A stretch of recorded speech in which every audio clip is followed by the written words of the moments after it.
여러분 안녕하십니까, 왕상환입니다. 최근 들어 북한이 도발적인 발언을 거듭하면서 한반도의 긴장이 고조되고 있습니다. 혁명 무력의 특별 행동이 개시될 것이다. 심지어 연평도 포격은 경고에 불과했다.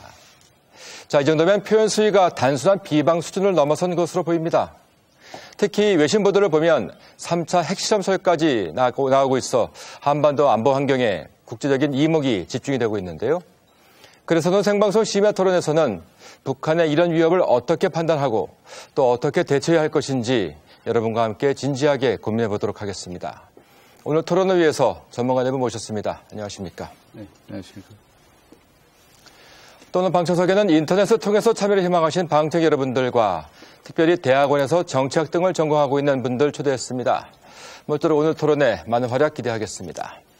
또 시청자 여러분들도 토론에 참여해 주십시오. 서울지역번호 02785-2400번으로 전해주시면 되겠습니다. 네, 앞서 말씀드린 것처럼 최근 북한의 발언 수위가 점점 높아지고 있습니다. 첫 질문은 윤덕민 교수님께 들어보도록 하겠습니다. 교수님, 네. 북한의 이와 같은 발언, 단순한 엄포라고 보십니까? 아니면 실제 상황일 수도 있다고 보십니까? 예, 그 엄포였으면 저도 참 마음이 편할 텐데요. 꼭 엄포라고 보기에는 좀 석연치 않은 구석들이 좀 많습니다. 과거에도 이 김일성에서 김정일로 넘어가는 그런 계승 기간 중에 결국은 청와대 기습 사건이랄지 여러 가지 도발이 있었고요. 그리고 천안함 연평도 사건에서 보듯이 북한이 그런 군사적 도발을 우리가 상상을 할 수 없는 도발을 해왔기 때문에 이것을 단순히 엄포로만 보기에는 저희가 좀 많은 대비가 필요한 것이 아닌가 생각합니다. 고 교수께서는 지금 상황 어떻게 보고 계신지요? 네, 김정일 사후에 지속적으로 말로 하는 위기 조성의 수위를 높여왔다고 할 수 있는데요. 그래서 지금 상황은 그 한계를 이제 넘어서 행동으로 하겠다는 수준인 것 같습니다. 물론 이제 그 행동을 할 경우에는 말로 할 때와는 달리 행동에 대한 책임을 져야 되기 때문에 당장 그 행동을 취하는 데는 여러 가지 이제 변수가 있다고 할 수 있겠습니다. 그래서 오늘 한번 검토를 또 해봐야 될 것 같습니다. 기본적으로 교수님께서는 북한이 실제 행동으로까지 이어지는 것은 좀 어려울 것이다 이렇게 보시는 건가요? 지금 당장은 그 말로 해놓은 위기 조성 수준에서 남측의 반응을 좀 더 지켜보고 거기 따라서 이제 행동으로 실천할 걸로 봐집니다. 예, 백 교수께서는 어떻게 보시는지요? 예, 북한이 실제 도발할 경우에 대처해야 하는 정부 입장에서는 단순한 협박으로 받아들일 수 없는 그러한 내용들이 있다 이렇게 봅니다.